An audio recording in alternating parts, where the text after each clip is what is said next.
أعوذ بالله من الشيطان الرجيم بسم الله الرحمن الرحيم قدرمنو حاضرینو د ازموینو ملي اداره د افغانستان د اسلامي امارت په تشکیل کې یو آزاد او مستقله خپلواکه اداره ده او موضوع یې د هیواد مربوط د ټولو اداراتو تعلیمي او تحصیلي بنسټونو ازموینه اخیستل دي. اهمیت د ادارې د نظام په تشکیل کې د نظام او د ولس ترمنځ د اعتماد او د باور د پول کردار ادا کوي. موږ تاسو ته واضح ده چې د یو شخص ترقی دی یو ټولنې ترقی دی یو هیواد ترقی دا په علم او تحصیل پورې تړلې ده. د هیواد هر وګړی کوشش کوي چې خپل اولاد ته د تعلیم او د تحصیل زمینه برابر کړي. بیا په ځانګړې توګه په افغانستان کې د تعلیم او د تحصیل په ډګر کې زمونږ هیوادوالو ته ډېر ستونزې وي، مشکلات وي،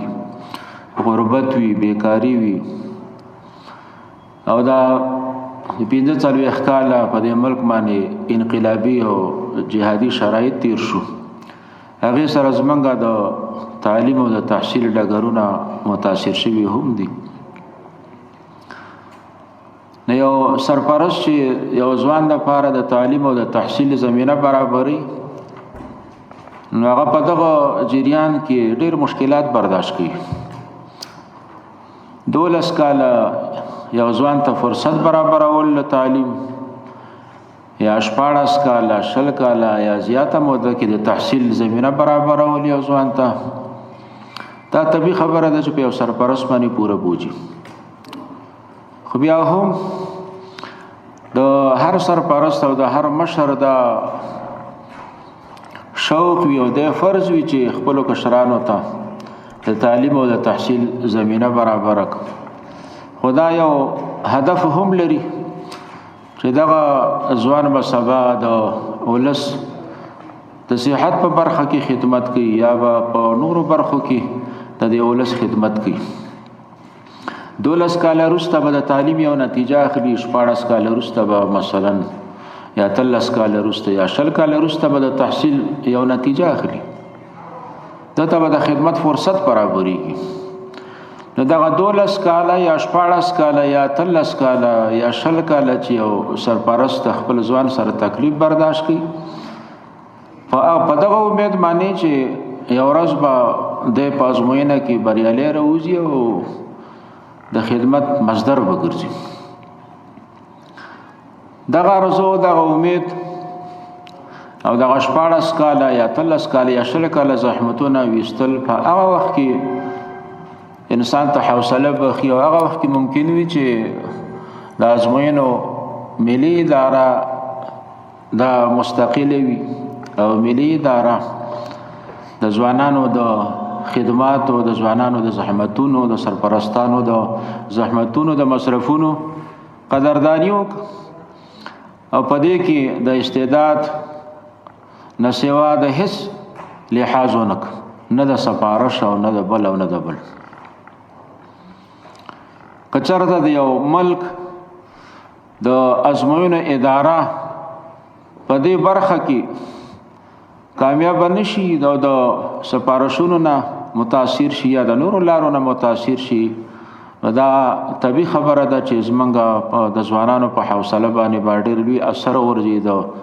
سرپرستانو په حوصلو به ډېر لوی اثر غورځي. هغوی به بیا د خپلو کشرانو په سرپرستۍ کې هغسې دلچسپي او رغبت ونه لري ځکه هغه په دې باندې پوه وي چې که 12 کاله زه زحمت هم وباسم یا 14 کاله زحمت وباسم او مصرف وکړم بیا هم کېدای شي چې یو بل ځوان د سفارش په نتیجه کې یا د بلې لارې نه زما د دې کشر نه مخکې شي هغه نتیجه واخلي او د زما سره د قابلیت نه نتیجه وانخلي. نو په حقیقت کې د نظام او د ولس ترمنځ د اعتماد یو ډیر لوی پل د ازموینو اداره که ازموینو اداره په دغه باب باندې د استعداد نه سوا د نورو شیانو لحاظ ونه کنو ولس په هم حوصله واخلي او د نظام اعتماد به د ولس ته وړاندې جوړ وي ولس او د ولس بچي په نظام باندې اعتماد کوي او د تحصیل او د تعلیم په ډګر کې به زحمت وباسي کوشش وکړي چې زبر د خپل زحمت او د کوشش نتیجه په خپلې طریقې سره دا اخلم نو د دې وجه نه دغه اداره انتهایی زیاته مهمه ده ځکه زموږ د ملک آبادی دا د تعلیم او د تحصیل پورې تړلې ده او د تعلیم او د تحصیل په ډګر کې چې پرمختګ راځي او ځوانان دلچسپي وښيي او سرپرستان خپل کوشش کوي د خپل ځوانانو سره نو دا په هغه وخت کې چې دغه اداره بالکل یو چانه متاثر نه وي الحمدلله د یو کال په جریان کې موږ د نظام اعتماد او د ولس اعتماد دا ساتلې دي او ولس هم دا باور ورکړي دی ولس ځوانانو هم دا باور ورکړي دی دا هم ډاډ ورکړي دی چې په دغه اداره کې به ته هیڅ شي لحاظ نشته تاسو د استعداد نه ماوره نه به د سفارش څه اثر وي او نه به د نورو لارو څه اثر وي تاسو چې څنګه ازموینه ورکړئ نتیجې به په شفافه طریقې سره هغه اعلانېږي الحمدلله په دغه باب باندې زموږ د ولس ځوانان هم مطمئن دي او زموږ ولس هم مطمئن دي او که دغه خدمت موږ کړی نو دا یوازې موږ په خپل ځان باندې نه دی کړی زموږ سره په اداره کې چې څومره کارمندان دي هغوی ټول دې خبرې ته متعهد او ژمن دي چې موږ باید د ځوانانو د ولس حوصله وساتو دا باور ورکړو همدارنګه د نظام د وزارتونو د مستقلو ادارو چې څومره مشران دي هغوی موږ سره په دې باب باندې همکاري کړې ده په هیڅ مورد کې دوی کنه په موږ باندې فشار نه دی راوړی او نه داسې غوښتنې را نه کړي لکه وړاندې بچې کېدې الحمدلله د هغوی همکاري د موږ سره وه دارنګې د اسلامي امارت چې څومره په ولیتونو کې واحدونه دي او ادارې دي او نظامي ارګانونه دي او امنیتي ارګانونه دي د صحت ارګانونه دي د ټولو موږ سره په دې باب باندې مرسته دا کړې ده موږ د هغې نه ممنونه مشکور یم همدارنګې پوهنتونونو کې استادانو موږ سره ښه خدمات انجام کړي دي موږ د هغه ټولو مننه کوو دا د دې ادارې او لنډ اهمیت و چې استاسې ته واضح شو د دې ازموینو د ملي ادارې موضوع ازموینه اخیستل دي لږ وضاحت په دغه خاطر باندې کوو چې کله کله کې بیا بې ځای پوښتنې مخې ته راشي یا تشویشونه مخې ته راشي یا داسې پوښتنې مخې ته راشي چې هغه زموږ مسؤلیت او ذمهداري دا نه وي موږ د نظام چې څومره ادارې دي ډلیزې ازموینه وي هغه موږ اخلو خو طریقې کار دا وي چې کله یو اداره ضرورت ولري نو موږ سره رابطه وکړو او یو لیکلې غوښتنه د موږ نه مکتوب راولیږي په دویم قدم کې چې په کومه موضوع کې دوی امتحان اخلي ازموینه اخلي منابع معرفي چې دغه منابع او موږ امتحان اخلو د ځوانانو نه په دریم قدم کې ثبت نام دوی په خپل باندې وکړه په څلورم قدم کې شارټ لیست دوی په خپل باندې جوړ پنځم قدم کې دوی موږ ته استادان راولېږي منابع مخکې معرفي کړي استادان راولېږي د دوی استادان د هغه منابعونو پوښتنې جوړې کړي چې کوم منابع موږ ته معرفي کړي دي قرنطین چې د موږ سره د قرنطین په شرایط او اصول باندې دوی پوښتنې دا جوړې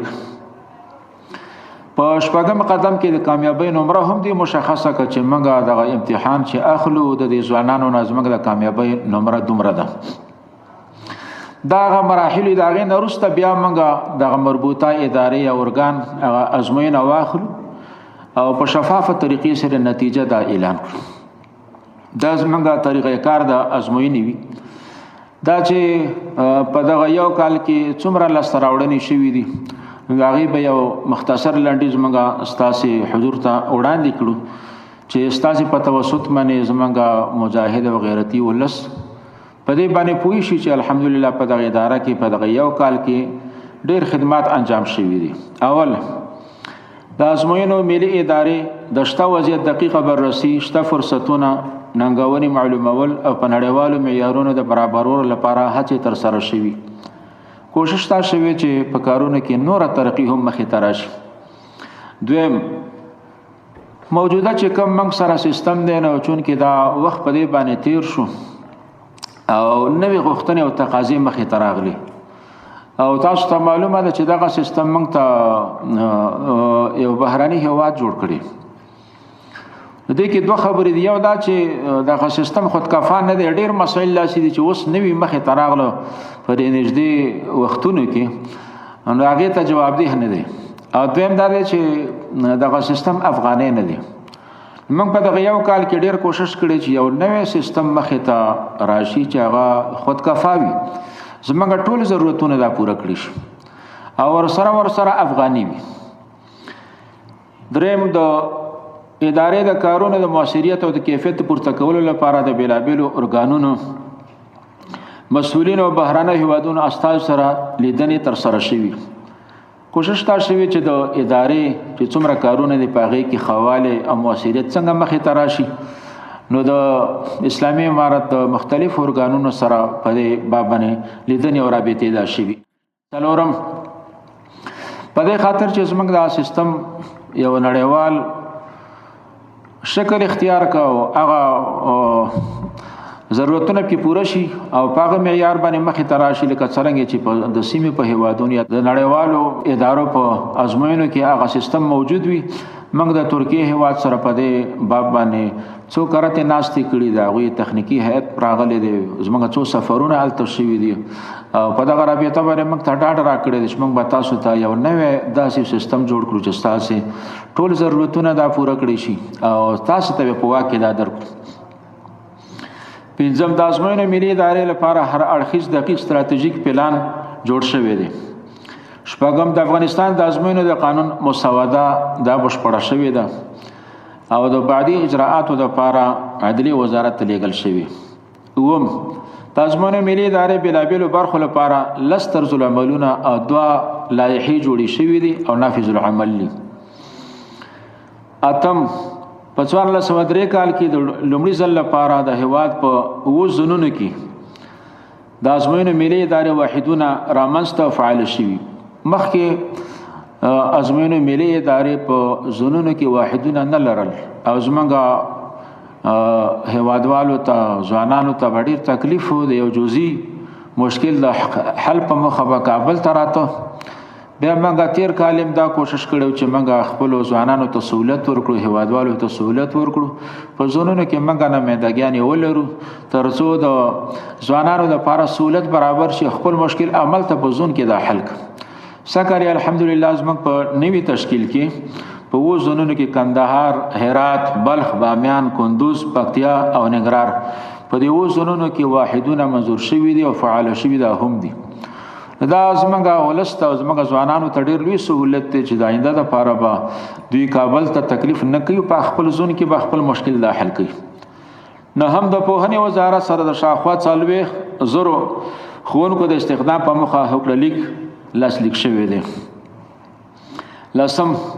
په تیر یو کال کې د ازموینو ملي ادارې له لوري بېلابېلو ادارو لپاره 58 لوی او وړې ډلهیزې ازموینه اخیستل شوي په شفافه توګه پایلې اعلان شوي دي.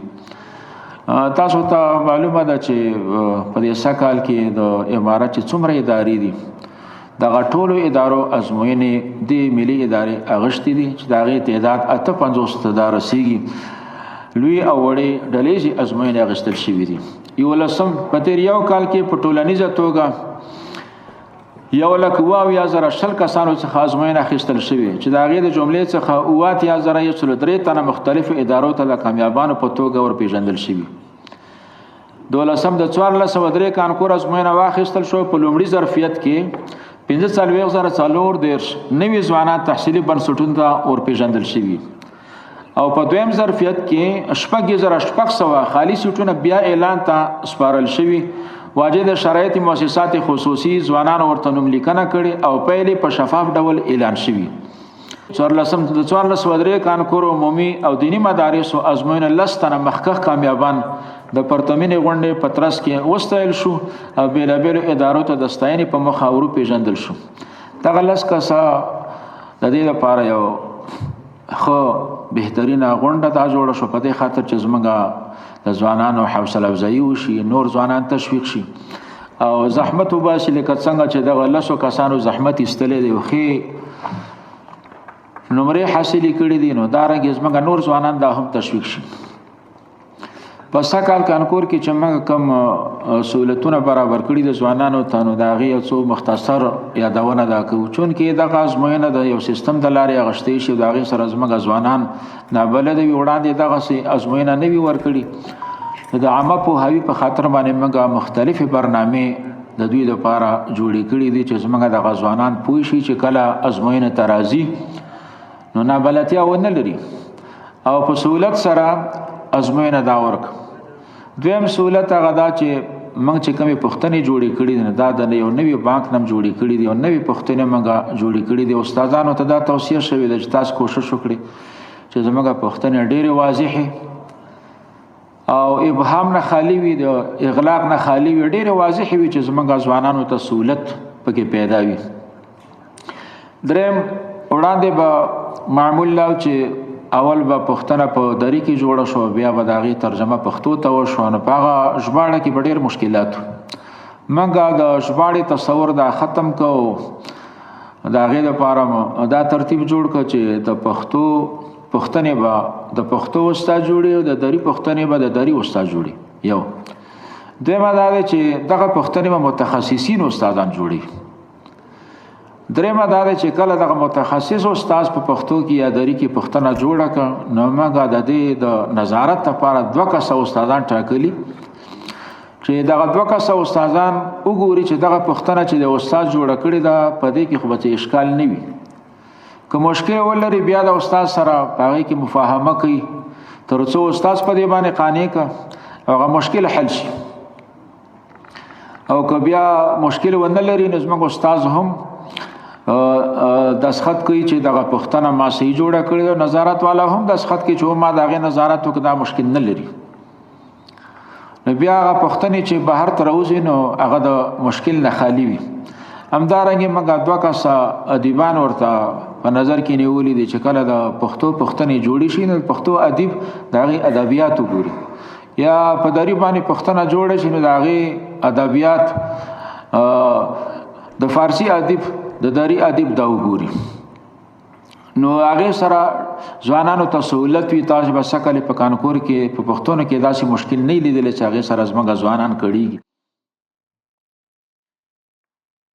بل سهولت هغه دا چې وړاندې به پښتنې په 2 ملي ژبو باندې جوړې دي، په پښتو دری کې به پښتنې جوړې دي. بس د هغې تاوان دا چې هغه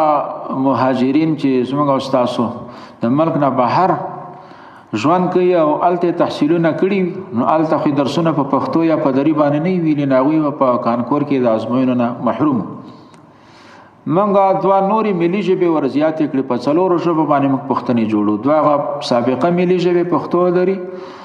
او انګلیسي او عربي، دا 2 ژبې موږ پکې ور اضافه کړې او دا ځوانانو ته اعلان کړی دا 2م کال وشو چې هغه افغانان چې بهر زده کړې کړي دي په نورو ژبو باندې کولی شي چې د ځان لپاره انګلیسي انتخاب کوي یا عربي انتخاب کوي. نو تیر کال الحمدلله ډېر ځوانان راغلي، سږکال ځوانان راغلي چا انګلیسي انتخاب کړی و چا عربي انتخاب کړی و چې هغوی په ازموینو کې ګډون دا وکړي. بل سهولت هغه دا چې وړاندې وخت 1 ساعت او 40 دقیقې موږ چې کله د پښتون کتابچه محصل ته یو د طلب ته په لاس باندې ورکړل شي نو د هغې نه وروسته موږ 4 ساعته وخت ورکړی او بیا دغه 4 ساعته هم داسې نه دي چې 4 ساعته یو ځوان مثلا 4 ساعته کې ازموینه ورنکړه نو نور وخت به نه لري. دا ورته ویلي اعلان ورته کوو که یو ځوان داسې وي چې په دې 4 ساعته کې خپل مشکل حل نه کړی شي نو موږ نور وخت دا هم ورکړو. نو 4 ساعته ټیم ډېر کافي ټیم دی، په هغې کې ډېر په تسلي او اطمینان باندې زموږ ځوانان پوښتنې جوابولی شي. بل سهولت هغه دا چې تیر ادوارو کې تاسو ته معلومه وه چې په کانکور کې د اوبو سهولت نه و، نه به د صحیح خدماتو پوره اهتمام کېده. الحمدلله سږکال کانکور کې تاسو ولیدل چې موږ ځوانانو ته اوبه هم رسولي دي، ورسره صحیح خدمات هم ډېر په منظمې طریقې سره مخې ته راغلي چې کله هم یو مریض پیدا شوی دی په هماغه ځای کې مثلا د هغې علاج شوی دی که بیا ډېر ضرورت و نو بیا شفاخانه ته وړل شوی دی. بل سہولت هغه دا چې هغه ځوانان مهاجرین چې زموږ استادو د ګاونډي هیوادونو نه په دې اواخرو کې رويستل شو،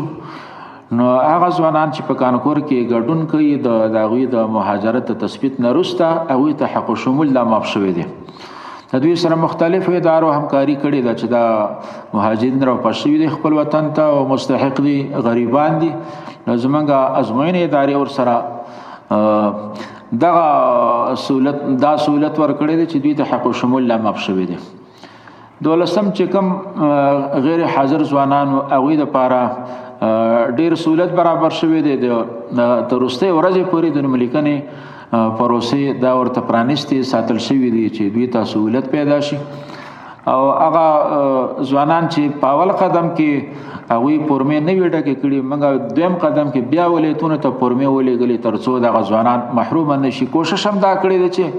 هېڅ ځوان محروم نه شي د ازموینې نه. کوم ځوانان چې مریضانو راغلي دي تاسو به کتلي وي، هغې دپاره موږ په ګاډو کې سهولتونه برابر کړي. یو طرف ته بسیره ورته چالان او بل طرف ته به خپل ازموینه دا ورکوله. نو کوشش هم دا کړی څوک محرومه پاتې نشي. په زندانونو کې بعضې ځوانان داسې وو چې هغوی هلته ثبت نام کړی و، بیا چې کله د ازموینې وخت راغی موږ ورته سهولت برابر کړی دی، د زندان نه ایستل شوی دی، هلته خپل ازموینه ورکړې دی او بیرته تللی دی. یعنې کوشش دا شوی چې ځوانان د ازموینې نه محرومه نه شي. په کانکور کې داسې یو حالت مخې ته رانه شي چې زموږ ځوانان پاتې شي. بل سہولت هغه دا چې کله ازموینه واغشتل شي نو د هغې دپاره موږ 3 ورځې د شکایتونه ورکړي دي چې که څوک شکایت لري هغه شکایت اورېدی شو، هغې دپاره موږ یو مستقل مدیریت په تشکیل کې مدیریت ته ځای ورکړی دی. هغې ته ځوانان ناست دي او کوم ځوانان چې شکایتونه لري هغه شکایتونه ثبتوي او په هغې باندې غور دا کېږي، یو کمیټې د لارې غور کېږي او هغه مشکل حل کېږي. همدارنګه چې کله نتیجه اعلان شي، پیلې اعلان شي، نو د هغې نه وروسته هم موږ بیا شکایتونه اورو. د هغې دپاره یو کمیټې ټاکلې ده چې کوم شکایتونه هغه په حق باندې وي د هغې تحقیق کېږي او هغه مشکل چې کوم دی نو دا حل کېږي. دا هغه مختصرې لاسته راوړنې وي چې موږ بیان کړې او تفصیلي به زموږ دا بل ملګری چې کوم دی نو دا بیان کړو. بهر تقدیر زموږ د ازموینې د ادارې موضوع ازموینه اخیستل دي او په دې کې موږ کوشش کړې ده چې څنګه ځوانان زیات جذب شي او ځوانان زموږ مایوس او محرومه پاتې نشي. وصلی الله تعالی علی خیر خلقه.